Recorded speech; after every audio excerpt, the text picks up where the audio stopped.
날이 될 겁니다. 이 자리에 오신 여러분 진심으로 환영하고 축복합니다. 옆에 있는 분들하고 함께 인사하겠습니다. 참 잘 오셨습니다. 주님의 사랑으로 축복합니다. 아멘. 오늘 성경 말씀을 한 구절 같이 보기를 원합니다. 사도행전 16장 31절, 우리가 너무나도 잘 아는 말씀이기 때문에 성경책이 없으시면 외우시면 되고 있으시면 찾으셔도 좋습니다. 사도행전 16장 31절.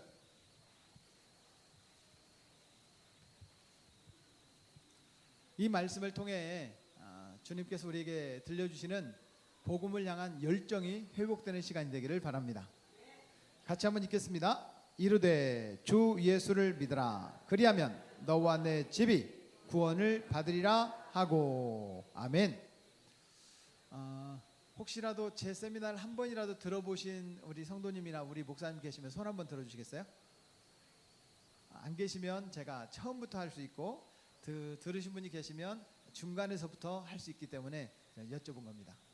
이 말씀을 통해 정말 살아계신 주님의 음성이 우리 가운데 들려지기를 축복합니다. 저는 예수님을 혼자 믿었습니다. 아무도 믿지 않는 우리 집안에 형님 셋, 누님 셋, 제가 7째, 7남매. 참 옛날엔 많이 나왔어요. 네, 요즘에 7 낳으면 보통 짐승이라 뭐 이렇게 말하죠. 네, 우리 부모님은 7남매였는데 우리 동네 7남매는 너무나도 많았습니다. 우리 동네에 11남매도 있습니다. 11남매. 엄마 한 분, 아빠 한 분이 11명 나왔어요. 축구팀 만들려고 했었던 것 같아요. 그런데 제가 7남매의 7째로 태어나서 참 우리 집이 제일 행복하다고 생각을 했습니다. 그런데 행복하지 않을 때가 있었어요. 언제냐면 엄마 아빠가, 제가 막둥이니까 꼭 엄마 아빠라고 합니다. 엄마 아빠가 술 드실 때, 그때는 우리 집안이 전쟁터였어요. 이상하다. 왜 술만 드시면 싸울까? 왼수라더니 뭐가 왼수예요? 술이 왼수로구나. 내가 어른이 되더라도 술은 절대로 먹지 말자, 이렇게 생각을 했어요. 옆 사람한테 한번 말해주세요. 술 먹지 맙시다. 네, 제가 그런 생각을 하게 됐습니다. 그런데 형님들도 술 드시면 싸우는 거예요. 부모님도 술 드시면 싸우는 거예요. 평상시에는 괜찮아요. 근데 술만 드시면 싸우길래 아하, 술이 왼수로구나 라는 생각을 계속 어릴 때부터 생각을 했었는데 중학교 2학년 때쯤 됐을 때 그게 아니라는 것을 알게 됐어요. 술이 왼수가 아니고 뭐가 왼수다? 어떻게 하셨어요? 이게 돈이구나. 네. 돈이 왼수로구나. 왜냐면 저희 어머님이 17살에 23살 총각을 만나가지고 결혼을 하신 거예요. 얼굴도 한 번 안 보고 사진 보고 이 정도 얼굴이면 괜찮겠다. 그 아버지나 저나 뭐 이렇게 얼굴이 비슷하니까 이런 얼굴이면 괜찮겠다. 그래서 한 번도 만나본 적도 없는 아버님을 만나 결혼하려고 가마를 타고 이렇게 오셨대요. 가마를 타고 오신 거예요. 그런데 이 어르신이 23살 총각을 만나서 결혼을 해가지고 사는데 6.25가 전쟁이 터졌어요. 6.25 전쟁에 나간 이 젊은 신랑이 다리 총상을 입어가지고 다리가 짧아져가지고 온 거예요. 그러니까 지금은 그래도 국가보훈 대상자에 관련된 가족들이 계실 거예요. 꽤 보상도 많이 나오고 지원금도 많이 나오고 예우가 좋아졌습니다. 지금은. 과거에는요 아주 예우가 안 좋았습니다. 겨우 취직한다는 것이 뭐 초등학교 국민학교, 그때는 국민학교라고 했죠. 국민학교 주사, 아니면 자녀들이 대학 들어갈 때 뭐 학자금을 지원해 준다든가, 아니면 고등학교 학자금을 면제해 준다든가, 뭐 이런 정도. 그런데 대학 가는 자녀들이 누가 있어요? 거의 대학을 안 갔지. 그러다 보니까 이 젊은 신랑이 다리가 지금 같으면 아마도 어떤 다른 어떤 정형외과 수술로 다리를 정상적으로 만들었을 것 같아요. 그런데 관통상을 입으니까 줄어드는 채로 그냥 붙은 거예요. 다리가 저른 거예요. 의욕은 있는데 내 맘대로 인생이 안 되는 거예요. 그러니까 술을 드시는 거예요. 술을 드시면 이게 술을 안 드실 때는 이렇게 내 마음속에 속상하고 어려운 것도 이렇게 참고 견디고 우리 인격이 이렇게 누르고 산다면서요. 그런데 술 드시면 이렇게 막 속에 있는 게 막 올라온다면서요. 맞아요? 전력이 좀 있어요. 전력이. 네. 그런데 제가 그 모습을 본 거예요. 그 모습을 보면서 중학교 2학년 때 이런 생각을 했습니다. 아하, 인생을 이렇게 살면 안 돼. 나는 행복하게 살고 싶어. 그것이 제 꿈이었어요. 저는 사실은 공부를 좀 하는 편이었어요. 그래서 서울에 있는 수도공업고등학교, 수도공고라고 보통 말하죠. 거기를 들어가려고 했어요. 왜냐하면 거기를 졸업하면 한전의 정직원으로 취직이 되거든요. 고등학교를 졸업해도. 그래서 거기를 가서 나는 빨리 부모님 곁을 떠나서 나는 행복하게 살 거야 라고 생각을 했어요. 그래서 제가 생각을 해봤죠. 우리 동네에서 누가 제일 행복하게 사는지. 사실 우리 마을에는 신장로가 지나가는, 비포장도로 신장로가 지나가는 이 마을을 그 신장로를 끼고 있는 마을이었고, 옆에 6개 마을이 있었어요. 우리 마을까지 7개 마을. 7개 마을에 제가 아는 친구들, 선배들, 후배들 집을 찾아가기 시작했어요. 어떤 집이 행복한가? 여러분, 어떤 집이 행복해요? 제가 보니까 이 집이나 그 집이나 저 집이나 비슷하더라고. 그런데 이런 생각을 하게 됐죠. 아하, 인생이라는 것이 술 먹으면 싸우고 술 깨면 좀 화해하고 그냥 또 없는 것처럼 또 살다가 이렇게 사는 게 인생인가 보다 라고 생각할 찰나에 한 집을 발견했는데, 그 집은 8남매. 할머니를 모시고 살아요. 부부가. 자 보세요. 할머니, 부부, 8남매 몇 명이에요? 11명이에요. 11명 가족인데 그 아버지가 뭘 했냐면 초등학교 선생님이었어요. 지금은 그래도 초등학교 선생님이 괜찮은 직업 중에 하나인데 옛날에는 딱 그랬어요. 존경은 받되 굶어 죽기 딱 알맞은 직업이 선생님이다. 그래서 선생님, 죄송합니다, 강대상에 내려와가지고 똥은 밟지도 않는다, 뭐 이런 말도 있었어요. 그럴 정도로 선생님이 존경은 받되 추천하고 싶은 직업 종류가 아니었단 말이에요. 근데 아버님이 선생님이었단 말이에요. 그러니까 재정적으로는 힘들 거란 말이죠. 또 엄마가 뭐 일을 하는 것도 아니고 8남매 줄줄이. 그런데 그 집에 가보니까 너무 좋은 거예요. 너무 행복해 보이는 거예요. 그 집에 가서 잠도 자고 마당도 쓸어주고 밥도 얻어 먹고, 그러면서 그 집이 왜 행복한가를 오랫동안 제가 지켜봤는데 발견했어요. 그 집과 우리 집의 다른 점 한 가지. 그 집은 100% 예수님을 믿는다는 것, 우리 집은 100% 예수님을 안 믿는다는 것. 그래서 제가 이런 생각이 들었어요. 아, 교회 가면 행복한가 보다. 나도 교회 가야지. 그런데 교회를 오라는 친구가 없는 거예요. 교회 오라는 친구가 없어요. 죄송합니다. 우리 목사님 제 친구 오늘 해주세요. 목사님이 제 친구예요. 아니, 앉으세요 목사님. 제가 친구한테 가렸어요. 친구야, 나 좀 데리고 교회 좀 가다오. 그랬더니 이 친구가 저를 데리고 교회를 가줬어요. 사실은 제 발로 간 거예요. 뭐 찾아? 행복 찾아. 그런데 사실은 교회 등록시킨 건 우리 친구가 등록을 시켜준 거예요. 근데 교회 처음 간 날 저는 잊을 수가 없습니다. 1980년 5월. 뭐 있는 것 같아. 1980년 5월이면. 예. 저는 그런데 1980년 5월에 예수님을 만난 때예요. 예수님을 믿고 싶어가지고 교회를 딱 갔는데 중학교 2학년이에요. 제가 이 키가 중학교 2학년 때 킵니다. 전라북도 육상선수로 소년체전 선발전에 나갔다가 아슬아슬하게 소년체전 못 나갔어요. 그러니까 육상선수였어요. 그런데 이 키가 중학교 2학년 때 키인데 처음 교회 간 날 우리 모교회가 되었던 평사교회라는 교회가 어르신들이 저를 막 반겨주는 거예요.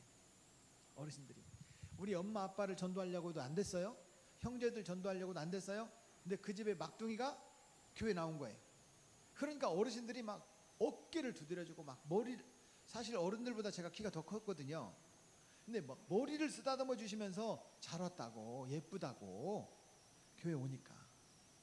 사실은 교회가 있는 마을은 대부분 예수님을 믿습니다. 네, 전박이처럼 몇 집만 예수님을 안 믿는 중에 한 집이 만순의 집이에요. 제가 배만수예요. 만순의 집이 예수님을 안 믿는데 그 집에 막둥이가 교회 오니까 너무 좋은 거예요. 그래서 어르신들이 저를 반겨주는 그 모습이 너무 좋았어요. 어쩌면 우리 누님들보다 형님들보다 더 따뜻하게 저를 맞이해 줬어요. 아, 교회가 이런 데구나. 교회 다니면 진짜 행복해지겠구나. 그런 생각이 들었어요. 제가 한번 묻겠습니다. 교회 다니면 진짜 행복해집니까?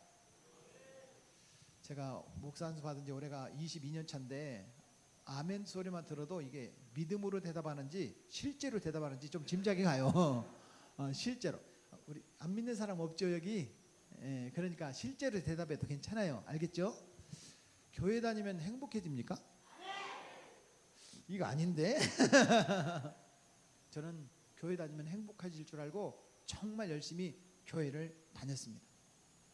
열심히 교회 다녔어요. 오라고 할 때도 가고 심지어는 오지 말라고 할 때도 가고. 왜냐하면 새벽 예배 오라고 안 하잖아요. 새벽 예배도 갔어요. 왜 가게 됐느냐? 저를 좀 간증해야 오늘 공감대가 좀 형성이 되고 전도에 대해 구체적인 전략들을 이해할 수 있을 것 같아서 말씀을 드리는 거예요. 열심히 교회를 다니는데 그때는 중고등부 학생들이 토요일 날 모였습니다. 토요일 날 모여서 열심히 토요 집회하고 게임하고 그리고 다 누나들 예쁜 누나들만 데려다주고 안 예쁜 누나들은 스스로 가라고 하고 막 이런 거 했잖아요. 그러니까 데려다주고 교회에서 잠을 자는 거예요. 새벽 예배 나가려고. 그래서 제 마음속에 이런 생각이 들었어요. 아, 예수님을 믿을 바에야 잘 믿자. 그래서 중고등부 예배도 나가고 어른 예배를 기웃거렸어요. 어른 예배는 어떻게 드리나 하고 이제 기웃거리다가 우리 중고등부 선생님이 성가대 지휘를 했어요. 그때는 다 그랬잖아요. 뭐 전문 음악을 전공한 사람들이 시골교회 와서 그 지휘를 안 하고 그 중에서 그나마 좀 열심히 있는 분들이 성가대 지휘를 했어요. 그분이 우리 선생님이었어요. 그러니까 제 이름이 만수인데 만수야 일로 와. 너 구경하지 말고 그냥 성가대 서라. 그래서 고등학교 1학년 때부터 어른 성가대를 서게 된 거예요. 연습을 하러 갔는데 토요일 날 중고등부 그 모임 직전에 성가대 연습을 하는 거예요. 근데 연습을 하는데 제가 뭐 성가를 해봤어야지. 악보를 봐도 이게 검정 거는 콩나물 대가리고 하얀 건 종이고 잘 모르겠는 거예요. 그런데 저보다 5년 선배 형님이 정곤이라는 형님이 있어요. 이 형님이 야 만수야 너 성가대 나오지 마. 왜요? 너 이 노래를 이렇게 못하잖아. 나오지 마. 그러는 거예요. 그래서 제가 마음속에 이런 독한 마음을 먹었어요. 형님 두고 봅시다. 하여튼 시간이 없으니까 그냥 두고 봅시다. 바로 생략. 5년 후에 제가 그 성가대 지휘자가 됐어요. 그 형님은 그때도 베이스 파트장 하고 있었어요. 아무튼 제가 열심히 교회를 다닌 거예요. 열심히 다녔어요. 그러니까 중고등부 끝나면 어른 예배 끝나니까 어른 예배 성가대를 서는 친구가 찬양 예배 중고등부 성가대를 안 설 수가 없었어요. 그 4시에 드리는 찬양 예배 성가대를 서게 된 거예요. 그 중간에 어른 예배 끝나고 4시까지 그 중간에 공백 있잖아요. 그때가 주일학교 예배를 드려요. 그래서 주일학교 예배는 어떻게 드리나 하다가 우리 부장 선생님한테 딱 붙잡혀가지고 보조교사를 시작했어요. 보조교사가 뭐냐면 학생들 교회까지 태우고 오는데 문을 열어주고 닫아주고 그런 거. 안 나오려고 도망다니는 아이들 붙잡아가지고 교회까지 데려오는 거. 뭐 이런 거 했잖아요. 예배 끝나면 교사회의 할 때 아이들 안전하게 데려다주고 오는 거. 이런 역할을 한 거예요. 그러니까 9시에 중고등부 예배, 11시 어른 예배, 2시에 주일학교 예배, 4시에 찬양 예배 끝나고 나면 문단속 다 하고 키를 가지고 담임 목사님께 목사님 키 가져왔습니다. 이렇게 하고 집에 갈 정도. 그런 열심이 막 생겼어요. 그런데 제가 궁금한 게 하나 생겼어요. 새벽 예배는 어떻게 드리나? 라고 하는 것이 궁금했어요. 제가 출석했던 교회는 합동측 교회였습니다. 합동측 교회는 강대상이 이거보다도 한 2배쯤 높죠. 높아요. 더구나 시골 교회는 더 높았어요. 그래서 앞자리는 앉을 수가 없어요. 고개를 이렇게 들어야 되니까. 그런 곳이었는데 우리 담임 목사님께서는 항상 하얀 가운을 입고 나오셨어요. 저는 하나님인 줄 알았어요. 처음에. 또 그때는 합동측 교회에서는 이 뒤로 이렇게 올라오는 길이 있었어요. 이렇게 뒤로 계단에. 거기에 목사님이 딱 서시면 하나님인 줄 알았어요. 그런데 새벽 예배를 딱 하니까 가운을 안 입고 양복만 입고 새벽 예배를 드리시는 거예요. 지금 말고 옛날요. 한 80년대 초반. 그때 목사님께서 새벽 예배를 드리는데, 새벽 예배를 드릴 때 생각해 보세요. 그냥 사도신경하고 찬송 하나 하고 성경 읽고 그리고 목사님 기도하시고 찬송 하나 하고 주기도문하고 끝나는 거예요. 그러면 주기도문 끝나면 지금은 새벽 예배가 끝나도 음악을 틀어주잖아요. 우리 교회는 음악을 안 틀어줬어요. 조용한 거예요. 이게 교회인가 절인가 모를 정도로. 그런데 새벽 예배를 어디에 들으냐면 교육관에 이 학교 마룻바닥처럼 생긴 삐걱삐걱한 그런 마룻바닥에 새벽 예배를 드린 거예요. 제가 출석하는 교회는 합동측 교회였기 때문에 방언을 금지시켰어요. 방언을 못 하겠어요. 근데 유일하게 방언하시는 권사님 한 분이 계셨어요. 일명 마이크 권사님. 이분은 방언을 마이크로 해요. 이렇게 마이크로 웨이크로 마이크로 웨이크로 이렇게 해요. 그러다가 막 울어요. 막 울어. 막 마이크로 웨이크로 마이크로 웨이크로. 그러다가 좀 밝아져요. 이제 마이크로 웨이크로 밝아지면 기도 끝나는 거예요. 생각해 보세요. 조용한데 우리 권사님이 마이크로 웨이크로 하면 이게 시끄러워서 기도가 되겠어요? 그러니까 우리 담임 목사님께서는 점잖은 어르신이셔가지고 권사님 좀 조용히요. 다른 사람 기도 못하니까 좀 조용히 기도하세요. 이렇게 해도 될 텐데 우리 목사님 가만히 계신 거예요. 그런데 저를 전도해 주셨던 그 장로님 댁, 그 장로님은 그 권사님에게 가서 삐걱삐걱 하니까 자기가 걸어가는 소리가 다른 사람에 방해되니까 그냥 이렇게 해요. 조용하라고요. 조용하라고.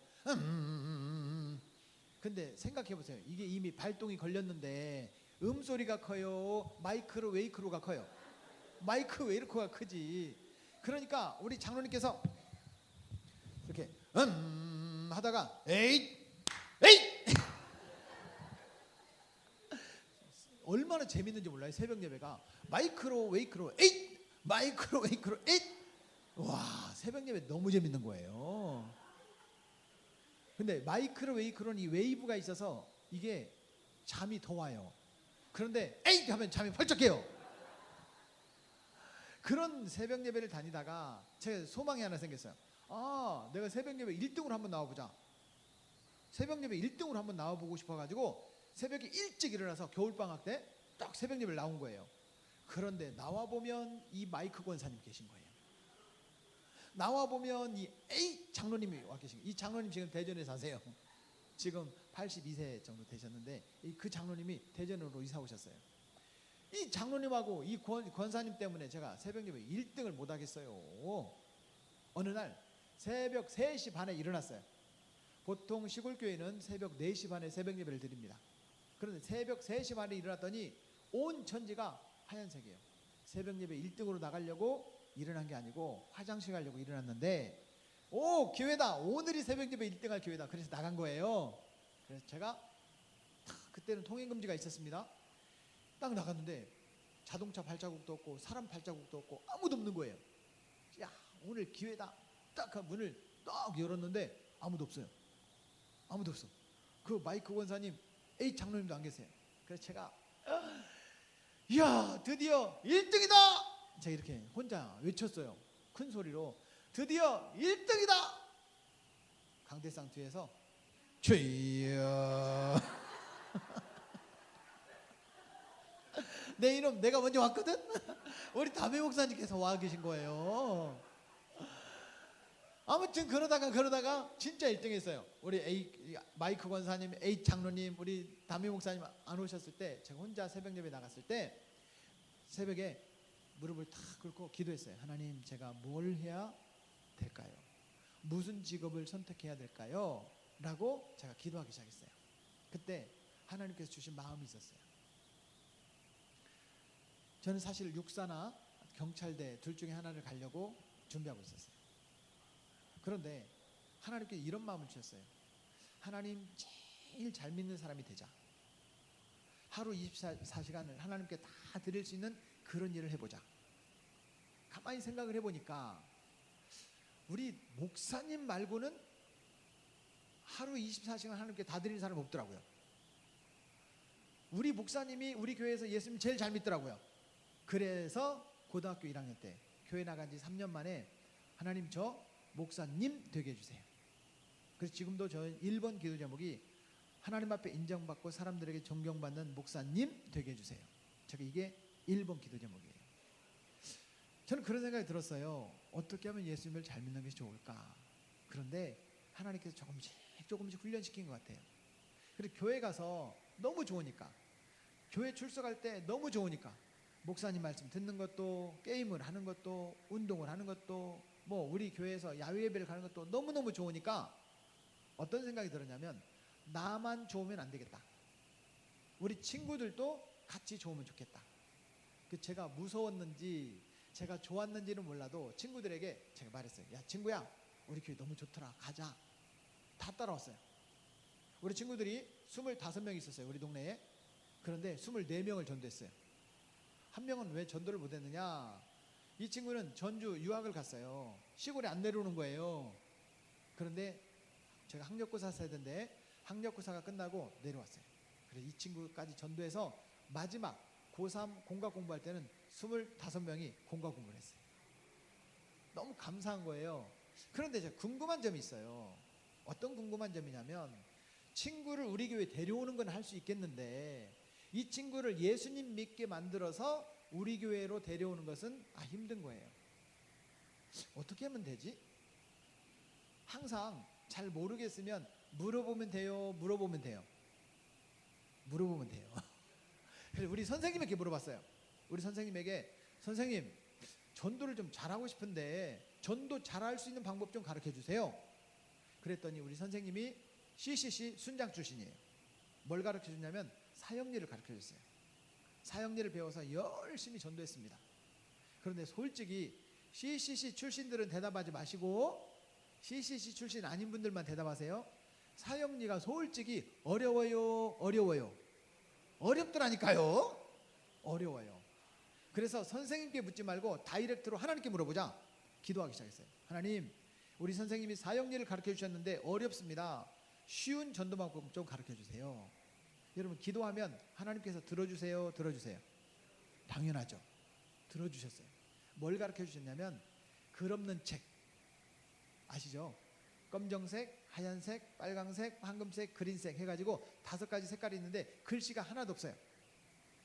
그게 뭐냐면, 검정색 모든 인간은 죄인인데, 하얀색 슈퍼타이, 하이타이, 강력 세제로도 안 지워지는데, 빨간색 보혈의 피가 우리 죄를 씻어주시면, 황금색 하늘나라에 가서, 그린색 영원히 산다는 거예요. 너무 쉬운 거예요. 그때는 이미 신학교를 들어갔어요. 제가 이걸 가지고 청년들하고 같이 저 태백, 맹방, 호산, 강원도 지역 일대를 샅샅이 뒤지면서 봉사활동도 하고 전도도 하고 이걸 했어요. 하다 보니까 이 글 없는 책이 너무 쉬운 거예요. 그래서 제가 또 기도했어요. 하나님, 사역리 말고 글 없는 책 이거 말고 중간쯤 되는 것 좀 가르쳐 주세요. 그랬더니 그때는 제가 우리 전도대원들 10명을 모시고 제가 평택에 전임전사로 있을 때예요. 우리 대전까지 내려와 가지고 베드로 전도라고 하는 걸 배웠어요. 베드로 전도는 뭐냐, 완전히 생고구마, 교회를 한 번도 안 나간 사람들, 또 교회 나가다가 낙심한 사람들, 지금 교회를 찾고 있는데 찾는 사람에게 우리 교회로 초청하는 방법, 3가지 복음 제시 방법인데 사실은 전도라기보다는 복음 제시 방법이에요. 3가지, 15분 이런 방법이었어요. 또 그걸 배워가지고 열심히 전도를 했어요. 그런데 저 인천에 가면 주안 장로교회라는 교회가 있습니다. 지금 은퇴하셨지만 나겸일 목사님이라고 우리 하늘같은 선배님이신데, 그 목사님이 교회 성장 테이프라고 옛날 릴 테이프 있잖아요. 목사님 릴 테이프, 그게 6개짜리가 나와 있는 교회 성장 전략 세미나가 있었어요. 그 세미나에 테이프를 만들어서 판매를 하는데 그걸 사가지고 한 30번 들은 것 같아요. 그 테이프를 계속 듣다 보니까 저는 전도를 잘하고 싶은데, 그 테이프에 그 선배님이 이런 얘기를 했어요. 우리나라의 전도 방법이 350가지가 있다.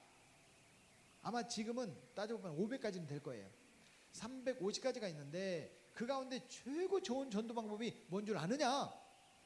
저는 전도를 잘하고 싶었어요. 옆 사람한테 한번 묻겠습니다. 전도 잘하고 싶어요? 잘하고 싶어요? 옆 사람 보라니까 왜 절 바라봐요? 저는 잘하고 싶어요. 자, 옆 사람에게 한번 묻겠습니다. 전도 잘하고 싶으세요? 잘하고 싶으세요?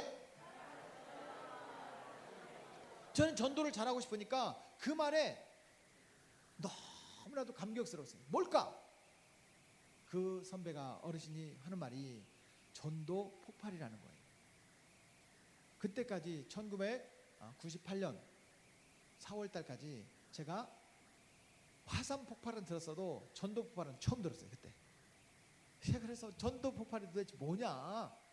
무조건 서울에 있는 큰 교회에다가 전화를 했어요. 제가 평택에 있는 전임전사였기 때문에 서울에 있는 큰 교회에다가 다 전화를 했어요. 전화를 했더니 전도파를 안 한다는 거예요.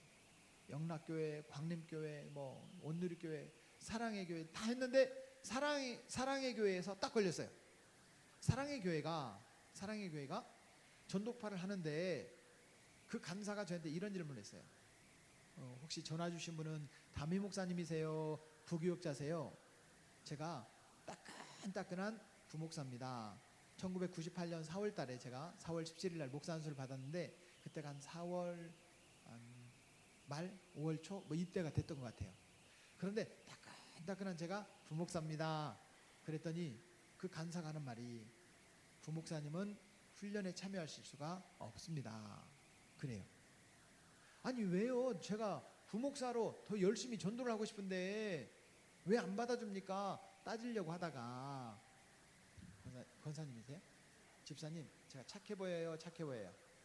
아이고 알겠습니다. 감사합니다. 네, 좋은 일이 있으리라. 아멘. 그런데 제가 따지려다가 담임 목사님을 찾아갔죠. 안녕하세요 목사님. 오 따끈따끈한 배 목사 어서와.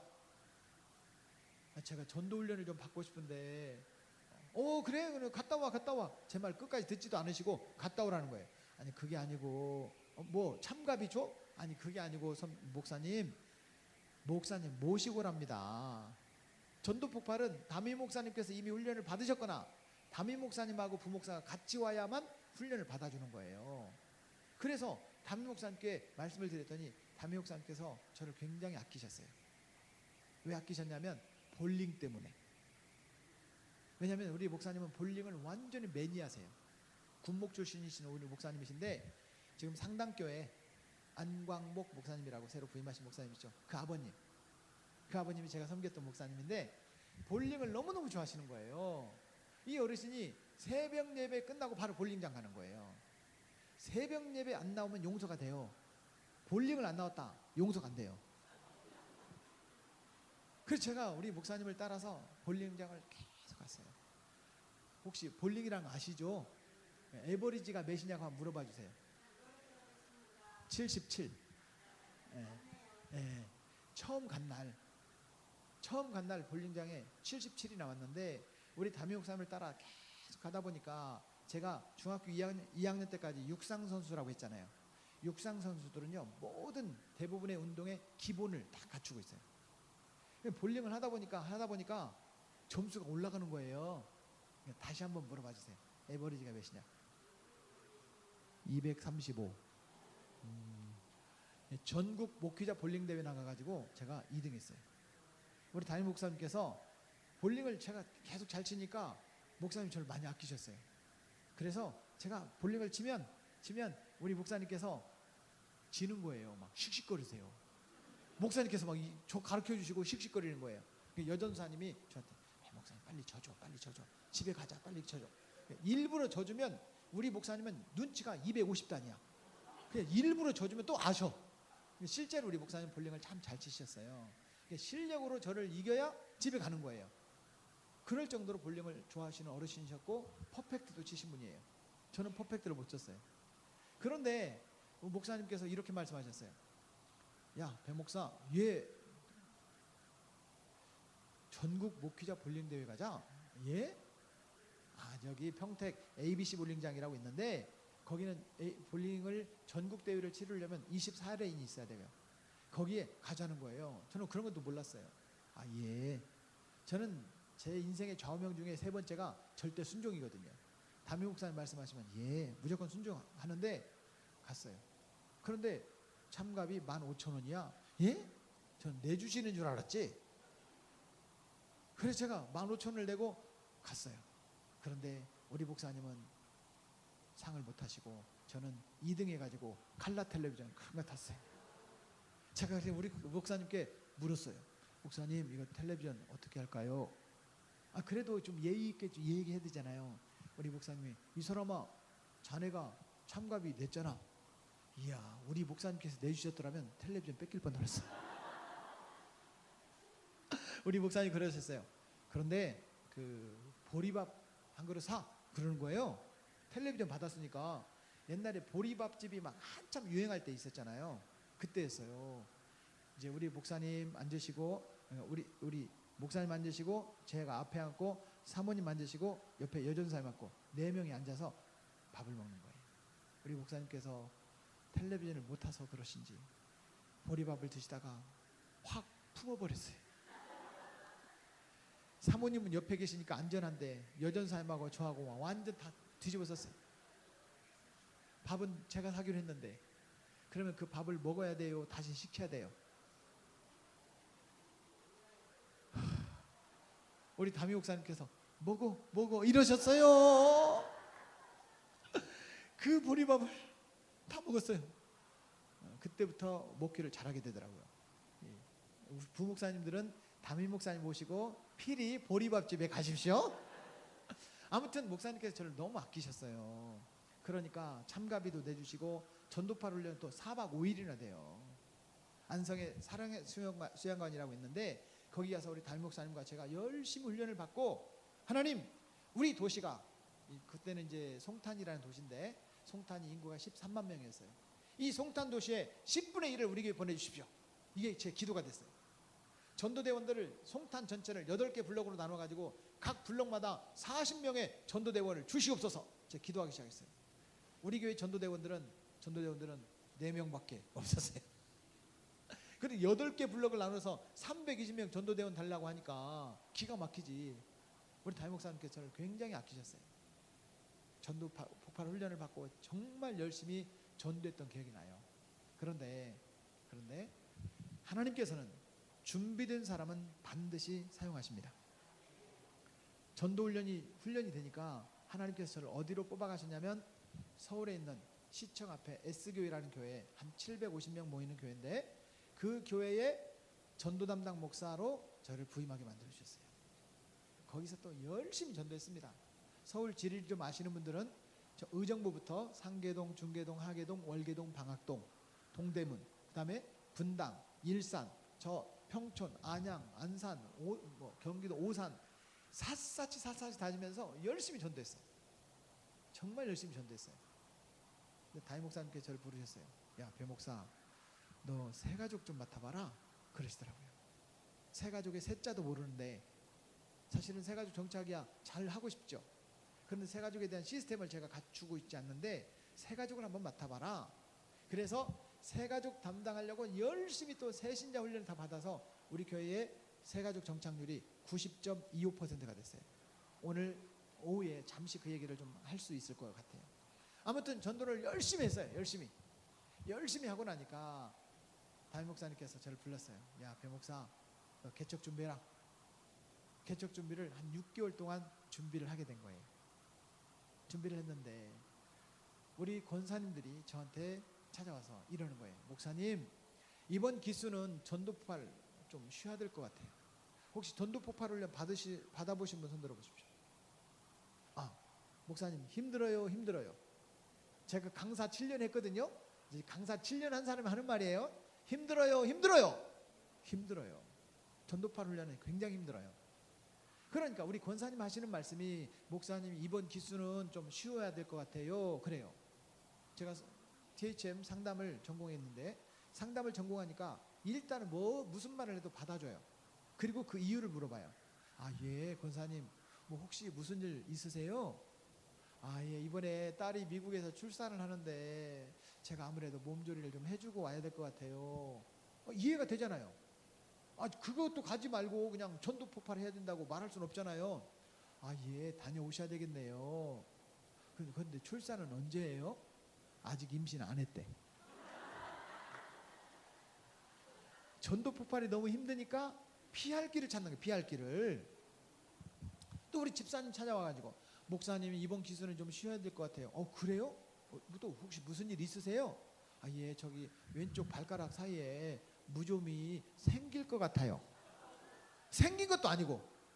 그러니까 전도 폭발을 어떻게 안 할까 좀 피할까 이런 궁리만 하는 거예요. 너무 힘드니까. 그래서 그때부터 제가 하나님 앞에 기도한 기도가 있었습니다. 하나님, 전도가 힘들어서 정말 열심히 있는 사람 몇 사람 빼놓고는 다 안 하려고 하는데 억지로라도 끌고 가야 됩니까? 아니면 전도를 숨 쉬듯이 밥 먹듯이 잠자듯이 자연스럽게 전도할 수 있는 방법이 있으면 좀 가르쳐 주십시오. 기도를 시작하게 됐어요. 한번 따라서 해보십시오. 숨 쉬듯이, 밥 먹듯이, 잠자듯이 자연스럽게 전도하기. 그런 기도를 하게 됐어요. 그런데 기도하면 하나님께서 들어주세요. 들어주셨어요. 6년째 기도했을 때, 그때는 전도팔 강사를 계속 하고 있을 때예요. 6년째 기도하고 있을 때 하나님께서 저에게 그걸 깨닫게 해주셨어요. 아하, 이거구나. 그 얘기를 오늘 말하려고 해요. 숨 쉬듯이, 밥 먹듯이, 잠자듯이. 자, 묻겠습니다. 숨은 어떻게 쉬는 거죠? 저절로. 그냥 쉬는 거예요. 그냥. 전도가 그냥 저절로 되면 좋겠다. 그냥 되면 좋겠다. 이게 제 기도였어요. 두 번째, 밥은 어떻게 드시는 거예요? 맛있게. 아하, 전도를 맛있게 한다. 즐겁게 전도하면 좋겠다. 사람이 먹는 즐거움이 크잖아요. 전도를 즐겁게 하면 좋겠다. 그 생각이 들었어요. 잠은 어떻게 주무시는 거예요? 편안하게. 좋아요. 우리 담임 목사님께서 우리 총동원 전도 위주로 하자. 자, 우리 장로님들은 10분, 우리 권사님들, 안수 집사님들은 5분씩, 집사님들 3명, 그 다음에 우리 성도들은 1명씩 전도합시다. 선언을 했어요. 그때부터는 완전 숙제야, 숙제. 어떻게 10명을 전도해? 어떻게 3명을 전도해? 전도를 숙제처럼 하지 말고 잠자듯이 편안하게 전도하면 좋겠다. 그런 기도였어요. 근데 그 기도에 하나님께서 6년째 기도했을 때 그걸 딱 만나게 하신 거예요. 자, 따라하겠습니다. 숨 쉬듯이, 밥 먹듯이, 잠자듯이 가장 자연스럽게 전도하기. 오늘 제가 그 전도 방법을 우리 성도님들에게 소개할 거예요. 제가 그래서 2015년 12월 15일 날 나온 책 가운데 제 책의 책 제목 바로 밑에 뭐라고 써놨냐면 숨 쉬듯이, 밥 먹듯이, 잠자듯이 가장 자연스럽게 전도하기, 이렇게 써놨어요. 6년째 기도하고 하나님께서 주신 그런 은혜를 가지고 쓴 책이에요. 물론 전도팔은 제가 한 12년 정도 전도팔을 계속 하고 있었고, 이 5위 코스를 13년째 계속 진행하고 있을 때 쓴 책이에요. 아무튼 오늘 전도는 숨 쉬듯이, 밥 먹듯이, 잠자듯이 자연스럽게 전도할 수 있는 그 방법을 함께 나누기를 원합니다. 그렇다면 모든 것은 저는 성경으로 돌아가야 된다, 이런 믿음이 있습니다. 죄송합니다. 영어를 써서 한번 따라서 해주십시오. Return to Bible. 성경으로 돌아가자는 거예요. 성경이 뭐라고 말씀하시고 있느냐, 전도에 대해서 성경은 뭐라고 말씀하시고 있느냐, 그 얘기를 말씀드리려고 합니다. 그렇다면 성경이 뭐라고 하고 있느냐라고 했을 때 이 그림을 한번 보십시오.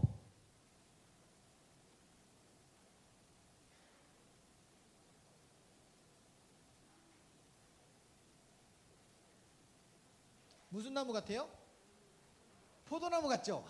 그림을 잘 그리네.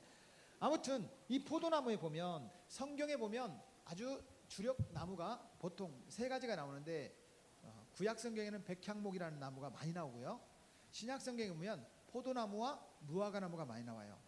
물론 감람나무, 무슨 나무가 많이 있지만 사실은 성경에 보면 포도나무가 많이 나오는데, 이 포도나무를 예를 들어 볼게요. 포도나무는 뿌리가 있고 이 나무, 줄기, 나무가 있고 이 가지가 있죠. 요한복음 15장 1절부터 7절까지 말씀해 보면 포도나무 비유가 나오는데, 아버지는 농부요 나는 포도나무요 너희는 가지니 열매 맺지 아니하는 가지마다 밖에 버리고 말라지나니 모아 불에 사르느니라, 이런 말씀이 있어요. 7절 너희가 내 안에 거하고 내 말이 너희 안에 거하면 무엇이든지 원하는 대로 구하라 그리하면 이루리라. 아멘. 자, 그 말씀을 가지고 전도를 한번 연결시켜 보자고요. 자, 이 말씀에 보면 뿌리 이 나무에게 있어서 뿌리 나무 가지라면 나무에게 있어서 제일 중요한 부분이 어디예요? 뿌리예요. 뿌리. 신앙생활의 뿌리는 뭐냐? 바로 성경입니다. 이 성경은 캐논이라고 말을 해요. 캐논은 모든 것의 잣대라는 뜻이죠. 잣대. 기준이 된다는 거예요. 성경이 우리 성도들의 신앙생활의 기준이 되는 줄로 믿습니다. 그래서 삶의 기준과 가치를 성경에서 찾으면 된다는 거예요. 전도도 성경이 말하고 있는 것이 있다는 거예요. 이걸 뭐라고 하느냐? 사명이라고 말합니다. 사명. 우리 혹시라도 우리 목사님들에게는 제가 강력 추천하는 책이 2권 있습니다. 강력 추천하는 책, 짐 콜린스라는 사람이 쓴 책인데 Good to Great라는 책이 있어요. 그건 경영전략 책, 경영서적이지 신앙서적이 아니에요. Good to Great, 좋은 기업을 넘어 위대한 기업으로라는 책인데 꼭 한번 읽어보시기를 제가 추천합니다. 또 한 가지는 짐 콜린스가 쓴 경영전략이라는 책이 있어요. 그 책 2권을 읽으면 이 전체적인 가치, 우리 밑그림을 좀 그릴 수 있습니다. 너무 좋은 책입니다. 제가 꼭 읽으라고 추천드리는 책이에요. 추천한다는 얘기는 읽어도 되고 안 읽어도 된다. 그런데 꼭 읽어라, 이런 뜻이에요. 네. 아무튼 이 사명이에요, 사명. 그런데 이 뿌리가 수분을 빨아들이고 양분을 빨아들이죠. 그래서 가지에다가 공급을 해주려면 뭐가 있어야 돼요? 나무가 있어야 돼요. 이 나무를 뭐라고 하느냐? 핵심 가치라고 합니다. 핵심 가치. 영어로는 core value라고 하는데, 이 핵심 가치는 뭐냐면 방향이에요. 방향. 우리 교회가, 우리 성도들이 신앙생활할 때 어떤 방향으로 갈 거냐, 내 맘대로 갈 거냐, 좌충우동 할 거냐, 바른 방향을 정하자라고 하는 것이 핵심 가치인데, 이 핵심 가치는 적어도 4가지 정도가 있습니다. 제가 우리 목사님들에게 그래서 짐 콜린스 책을 좀 읽어봐달라고 제가 추천한 거예요. 첫 번째는 뭐냐? 따라하겠습니다. 진리. 하나님의 말씀에 합당하면 따라가는 거예요. 합당하지 않으면 안 따라가는 거예요. 이런 용기가 필요합니다. 주님께서 기뻐하시면 따라가고 주님께서 안 기뻐하면 안 따라가는 거예요. 그런 용기와 결단이 필요합니다. 여러분 다시 한번 저를 따라서 해주십시오. 주님께서 기뻐하시면 손해가 되어도 따라가고, 주님께서 기뻐하지 아니하시면 이익이 되어도 포기할 줄 알게 하옵소서. 이런 용기와 결단을 가지고 신앙생활 할 수 있기를 축복합니다. 기준이 뭐냐? 성경이에요. 성경 말씀에 진리에 합당하냐, 주님이 기뻐하느냐, 그럼 따라가는 거예요. 내가 곧 길이요 진리요 생명이니, 주님이 말씀하시면 따라가겠다, 이런 용기가 필요합니다. 신앙생활의 그 기준을 한번 정해보기를 바랍니다. 두 번째는 따라하겠습니다. 도움. 우리 신앙생활이 내 삶에 도움이 되느냐, 내 신앙생활이 우리 가족들에게 도움이 되느냐, 내 신앙생활이 전도 대상자들에게 도움이 되느냐, 도움이 된다는 거예요. 우리 목사님 말씀이 내 인생을 바꾸시는 그 말씀에 도움이 되는 말씀이냐, 그러면요 우리 교회 안 떠납니다. 안 떠납니다. 그래서 이 도움이 되느냐 도움이 안 되느냐, 오늘 이 세미나가 우리 목사님들에게, 우리 성도들에게 도움이 되느냐, 그러면 3시까지 계실 거예요. 한 2시간 들어보니까 도움이 안 된다, 그러면 점심 먹고 다 도망갈 거예요. 두고 보겠어요. 도움이 되느냐라고 하는 거예요. 세 번째는 따라하겠습니다. 연속성. 이것이 이 시대에는 통하는데 다음 세대는 안 통하느냐, 아니 옥천에서 통하는데 저 전라남도 광주에서는 안 통하느냐, 그러면 안 된다는 거예요. 이 시대나 다음 세대나 계속 통할 수 있는 전도, 그런 방향을 정해야 된다는 거죠. 예수님이 2000년대는 필요했는데 지금 이 시대는 예수님 필요 없느냐, 아니 다음 세대에는 예수님 필요 없느냐, 그러면 예수님 믿으면 안 되죠. 연속성 있느냐, 우리 신앙생활이 우리 부모님이 믿었던 그 예수님을 우리 자손들이 계속 믿을 수 있느냐, 믿어야 된다는 거죠. 이 연속성이 있어야 된다는 거예요. 이게 우리의 방향성이 되기를 축복합니다. 마지막 4번째는 따라하겠습니다. 기쁨. 기쁨. 신앙생활이 기쁘냐? 예, 기뻐요. 빌립보서 4장 4절 말씀 아시죠? 주 안에서 기뻐하라. 내가 다시 말하노니 기뻐하라. 기뻐하며 살자고요. 기뻐하며 살자고요. 기뻐하며 살자는 거예요. 옆 사람에게 기뻐하며 삽시다. 저 때문이 아니고 이 자리에 오신 것이 기뻐요. 기쁘기를 축복합니다. 옆에 있는 우리 권사님, 집사님, 우리 목사님들 만난 게 기뻐요. 그러면 계속 만나야 돼요. 이게 기쁨이 된다는 거예요. 신앙생활에 사실은 사도 바울을 생각해 보면요, 기쁠 일이 전혀 없습니다. 빌립보서는 옥중서신이잖아요. 어디에 있다는 얘기예요? 어디에? 감옥에 있다는 얘기잖아요. 아니, 자기 걱정이나 할 것이지 뭐 기뻐하라고 그래. 그쵸? 그런데 감옥에 있어도 기쁘다는 거예요. 왜? 주를 위하여 자기가 당하는 이 고난이 기쁨이 되더라는 거예요. 어떤 사람들은 돈이 많아도 막 그 우울증이 생기고 자괴감이 생기고 존중감을 못 받는다고 괴로워해. 어떤 사람은 그 고난 중에도 기뻐할 수 있어. 사랑하는 여러분, 정말 신앙생활이 기쁨이 되기를 축복합니다. 전도가 기쁨이 되기를 축복합니다. 기뻐야 돼. 이게 핵심 가치 4가지. 방향. 이 방향을 잘 잡아야지. 방향을 엉뚱한 대로 잡으면요, 엉뚱한 길로 가 있습니다. 제가 오늘 아침에 제 아내하고 익산에서 출발해서 서울 쪽으로 왔어요. 서울 쪽으로. 근데 이게 서울 쪽으로 가다가 이게 오른쪽으로 가라네? 대전 남부고속도로 쪽으로? 그래도 또 부산 쪽으로 또 내려오네? 경부고속도로로? 어디 가려고요? 옥천 가려고. 어떻게 하셨어요? 그래서 왔잖아요. 방향을 바르게 잡아야 돼요. 혹이라도 실시간 내비게이션, 휴대폰으로 실시간 내비게이션을 하니까 안 밀리는 쪽으로 방향을 틀어서 이쪽으로 갈랍니까? 이쪽으로 갈랍니까? 주인님이 선택하시죠. 그래서 제가 선택해서 왔잖아요. 바른 방향을 정해줘야 되거든요. 여러분, 방향을 정해야 돼요. 방향. 그런데 열매는 어디에서 맺어요? 가지에서 맺어요. 가지는 보통 3가지 가지를 말합니다. 3가지. 가지는 3가지 가지를 말하는데 어떤 가지를 말하느냐? 첫째는 예배라는 가지예요. 예배. 우리가 신앙생활하는 데서 예배에 기쁨이 없고 예배에 감사를 못 느끼고 예배 속에서 여러분 성공하지 못하는 사람은 신앙생활을 잘할 수가 없습니다. 예배 가운데 은혜가 되고 예배 가운데 도전을 되고 예배 가운데 내 삶이 좀 변화되는 그런 은혜가 있기를 축복합니다. 예배는 뭐냐? 예배는 우리 목사님들에게 또 제가 강력하게 주장하고 또 가르치는 거예요. 제가 우리 목사님들을 좀 목회 코칭 컨설팅을 좀 해드리고 있거든요. 우리 목사님들에게 계속 가르치는 것이 뭐냐면 이 2가지에 집중을 해라 라고 하는 겁니다. 첫째, 둘째. 첫째는 찬양입니다. 찬양. 제가 처음 교회를 다닐 때 80년대부터 그때 당시에는 70년대 80년대에 한국교회가 엄청나게 부흥했잖아요. 1970년대 80년대 한국교회가 부흥했던 부흥의 요인이 있습니다. 대형 집회. 부흥회입니다. 부흥회. 빌리그람 목사님이 1974년 여의도 광장에 와서 엄청난 엑스폴로 74라고 하는 집회를 했습니다. 그런데 그 집회가 끝나고 한국교회 대형 집회들이 많아지기 시작했어요. 그 체육관을 빌려서 하는 집회, 뭐 무슨 운동장을 빌려서 하는 집회, 뭐 부흥회, 각 시골 마을은 부흥회를 했어요. 저희도 시골이었으니까 부흥회를 했단 말이에요. 우리 교회 부흥회를 하면 다른 교회에서 와요. 허락도 안 받고 와요. 그 우리 교회 성도들도 당연히 그런 줄 알아요. 그럼 왔단 말이에요. 같이 은혜 받고 그랬단 말이에요. 그런데 지금은 부흥회를 해도 우리 교인도 안 와요. 우리 교인도 안 와. 다시 말하면 70년대 80년대는 부흥집회라고 하는 시스템을 통해서 한국교회가 부흥을 했어요. 실제로 이름이 없는 목사가 와도 정말 엄청난 은혜를 받았거든요. 그래서 그때 당시에 부흥회 때를 생각해 보자고요.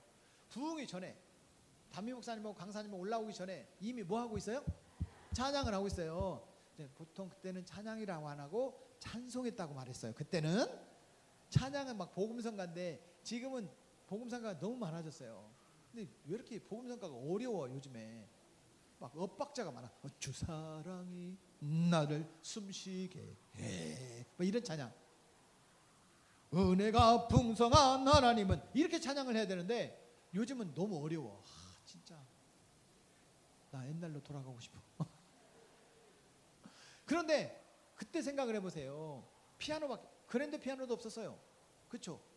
키 높은 이런 피아노밖에 없었어요. 또 두 번째 뭐 있었어요? 북. 두 가지밖에 없었잖아요.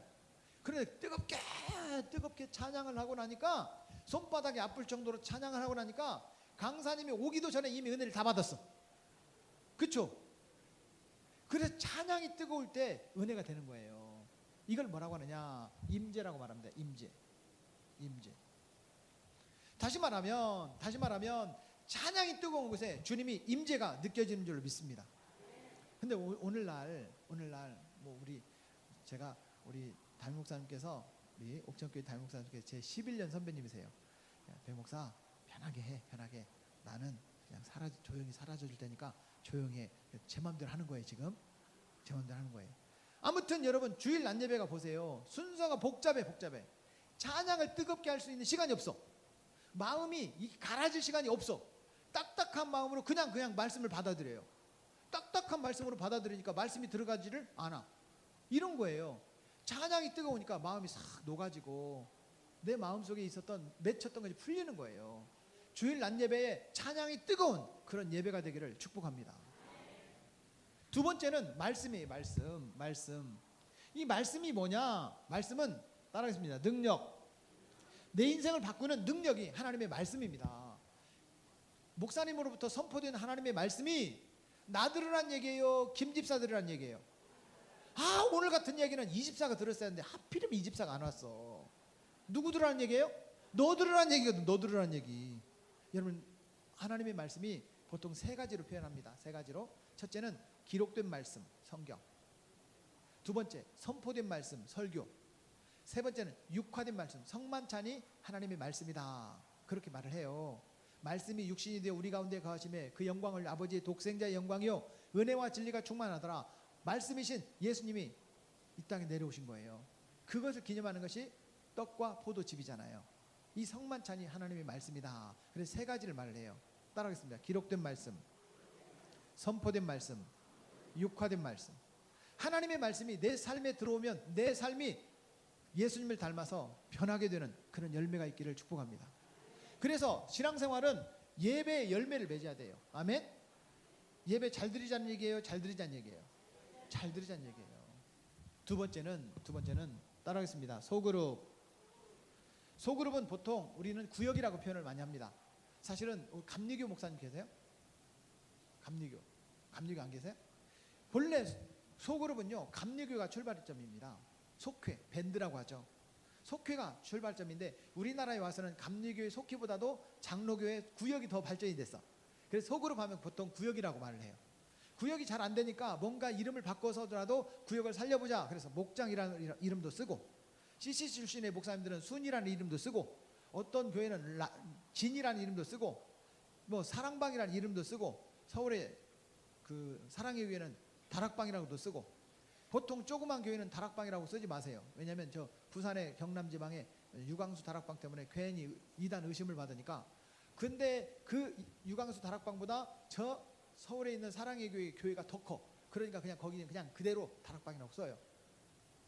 그리고 요즘에 셀이라는 이름이 많이 보편화되어 있고, 뭐 두날개 교회네, 뭐 G12 교회네, G7 교회네, 이드루 시스템이네, 다 이렇게 말을 하는데 전부 다 소그룹이라고 말할 수 있어요. 소그룹, 스몰 그룹. 소그룹이 활성화되기를 축복합니다. 혹시라도 우리 목사님들 중에는 소그룹을 활성화시키고 싶은데 어떻게 할지 잘 모르겠다, 나중에 연락 주십시오. 오늘은 제가 그 얘기까지는 할 수가 없습니다. 시간이 없어요. 소그룹이 잘 돼야 되는데 구역이 잘 안 되는 거예요. 구역이 잘 안 되는 거예요. 지난 주일날 2주 전에, 지난 주일날 그 전주에 김포에 하성제일교라는 성결교회 가서 부흥집회를 했어요. 전도 부흥집회를 한 거예요. 그런데 거기에 누구를 만나게 됐냐면 여의도 순복음교회의 권사님이셨는데, 이제 남편이 그곳에 사업 때문에 이사를 가서 거기에 거주하시는 권사님 한 분을 만나게 됐어요. 그분이 예수님을 믿고 열정 있는 분이라서 교회에서 홀로 구역을 준 거예요. 홀로 구역. 구역장 혼자예요. 혼자 구역을 맡겨준 거예요. 이분이 열심히 전도를 해가지고 7년 동안에 몇 명을 전도했느냐? 50명을 전도했어요. 혼자. 그리고 7년 만에 7개 구역으로 쫙 나눠줬어요. 그분하고 제가 대화를 나누면서 맞다 맞아 이걸 발견하게 됐어요. 혹시 우리 목사님들께서 셀에 대해서 좀 연구를 하신 분들은 랄프 레이버가 쓴 책들을 쭉 읽어보면 그 서원에 뭐라고 되어 있냐면 나는 셀을 조영기 목사님에게서 배웠다 이런 그 문구가 나올 거예요. 우리나라가 셀의 원조입니다. 그런데 미국 사람들이 갖고 가서 미국에서 연구를 해가지고 우리나라에 수출을 했어요. 셀을. 그랬더니 막 10,000명, 15,000명 모여가지고 목사님들 다 훈련받았어요. 지금은 또 셀을 안 해. 다시 말하면 소그룹이 좀 안 되고 있다는 뜻이에요. 어떻게 잘할 수 있느냐. 소그룹의 목적만 말씀드리겠습니다. 소그룹의 목적 따라하겠습니다. 삶의 변화, 삶의 변화. Like Jesus. 예수님처럼 변하는 것이 삶의 목적이에요. 요한복음 14장 12절 말씀. 나를 믿는 자는 내가 행한 일을 저희도 행할 것이요 이보다 큰 일을 행하니 내가 아버지께로 감이니라. 예수님 믿으면 예수님이 하신 일을 할 수 있다. 이보다도 더 큰 일을 할 수 있으니 내가 아버지께로 감이니라. 예수님이 이 자리에 지구상에 계신 것이 복이에요, 하늘나라 가신 것이 복이에요? 가신 것이 복이에요. 이제는 그 능력을 우리에게 맡겨주셨다는 거예요. 우리도 예수님처럼 살 수 있다는 거예요. 근데 살지 못하는 것이 뭐냐면 죄의 때에 묻어서 자꾸 죄와 타협을 하니까 예수님처럼 못 사는 거예요. 우리도 예수님처럼 살 수 있다는 거예요. 그 목적이 소그룹에서 경험될 수 있습니다. 정말 이 소그룹에서 그 경험을 가질 수 있기를 축복합니다. 세 번째는 따라하겠습니다.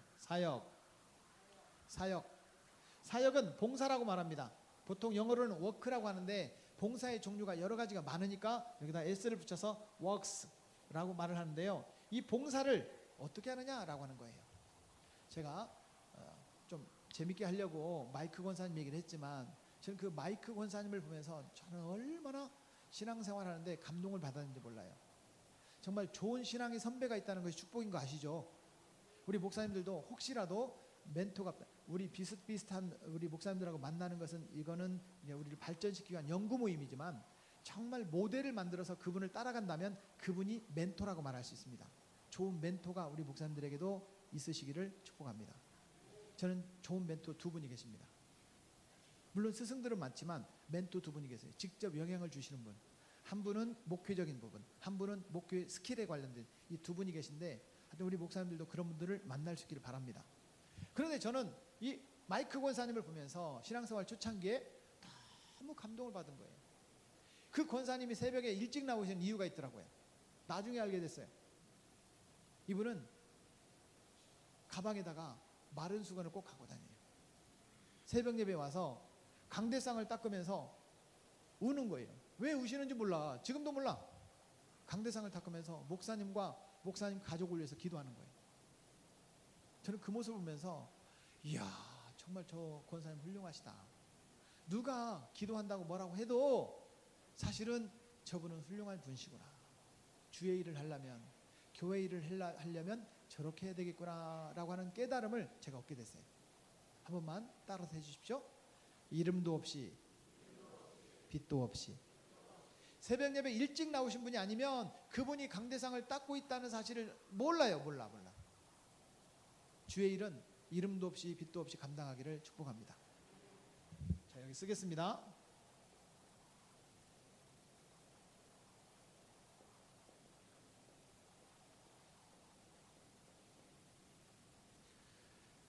교회 일을 할 때 사실은요 열심히 있는 사람이 문제를 일으켜요, 그냥 가만히 앉아있는 사람이 문제를 일으켜요? 왜 그러죠? 열심히 있는 사람이 덕을 세우고 열심히 있는 사람이 교회를 더 부흥시키고 열심히 있는 사람이 더 많은 사람에게 좋은 일을 만들어야 되는데 꼭 열심히 있는 사람이 문제를 일으켜요. 왜냐? 고개가 뻣뻣하니까 그래요. 고개가 뻣뻣하니까. 고개를 숙이면 그분을 존경하고, 고개를 숙이면 그분 때문에 사람들이 정말 겸손한 신앙생활을 할 수 있어요. 더 교회에 봉사하고 직분이 더 무거워지면 무거워질수록 더 고개를 숙이고 낮은 자리로 내려가기를 주의 이름으로 부탁하고 축복합니다. 평신도일 때보다 집사님이 되면, 권사님이 되시면, 안수집사님이 되시면, 장로님이 되시면 더 낮은 자리로 이름도 없이 빛도 없이 수고하고 섬기고 봉사할 수 있기를 주의 이름으로 축복합니다. 이런 마음의 준비가 될 때 이제 전도가 되기 시작하는 거예요. 자, 따라하겠습니다. 예배, 소그룹, 사역. 이런 분야에서 열매를 맺게 되는 거예요. 그런데 자 보세요. 오늘 우리가 읽었던 성경은 잠시 후에 설명할 거고요. 아버지는 농부요. 나는 예수님이세요. 포도 나무요. 너희는 우리들이에요. 우리는 가지니.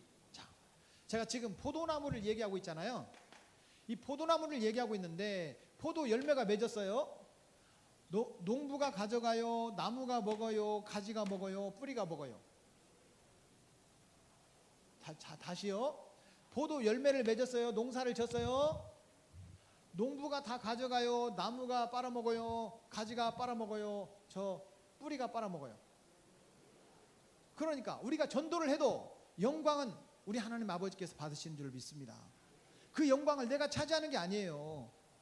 열매는 하나님께서 맺게 하시는 줄 믿습니다. 그럼 우리는 포도나무를 잘 기억해야 돼요. 뿌리가 빨아들인 양분과 수분을 가지에다가 공급해 주는 건 누구예요? 예수님. 우리가 너무 힘들어. 전도하는 것도 지쳐. 그러나 힘 주시고 능력 주시는 분은 우리 예수님이신 줄로 믿습니다. 그럼 예수님과 긴밀한 관계를 갖고 있어야 우리가 열매를 맺을 수 있는데, 가지가 해야 될 일은 딱 한 가지밖에 없습니다. 가지가 해야 될 일 뭐예요? 열매는 저절로 맺어져요. 가지가 해야 될 일 뭐가 있어요? 그렇죠. 누구 말씀하셨어요? 박수 한번 쳐주세요. 박수. 아, 진짜 얼굴이 천사 같으세요. 여러분, 가지는 나무에 붙어 있기만 하면 돼요. 그럼 어떻게 붙어 있어야 되느냐? 따라하겠습니다. 딱 붙어 있으면 됩니다. 한 번만 더. 딱 붙어 있으면 됩니다. 어떻게 붙어 있으라고요? 딱 붙어 있으면 돼요. 엉거주춤, 세상에 좀 다리도 좀 걸치고 주님께도 걸치고 엉거주춤 걸치고 있으면요, 그 가지는 말라 죽게 돼 있어요. 완전히 딱 붙어 있으면 때가 되면 열매를 맺게 되는 줄로 믿습니다. 예수님께 딱 붙어 있는 우리 목사님들, 우리 성도들 되기를 축복합니다. 딱 붙어 있으려면 조금 이게 쉬어야 돼요. 아, 좀 쉬게요. 진짜 좀 쉬자고 좀 해줘요. 5분만 쉬려고 하는데 쉬어야 돼요. 알겠어요. 제 맘대로 5분 동안만 쉬고. 두 번째는 어떻게 딱 붙어 있을 수 있느냐? 우리가 방금 전에 읽었던 사도행전 16장 31절 말씀 가지고 성경이 우리에게 뭐라고 말씀하시느냐 한번 들어보기를 원합니다. 잠시 쉬겠습니다. 화장실이 어디 있는지 저는 몰라요. 알아서 찾아가세요. 네, 5분 동안만. 지금 3분이니까 11시 10분에 강의를 바로 시작하겠습니다. 잠시 쉬겠습니다. 예, 감사의 박수 크게 한번 부탁드리고요. 5분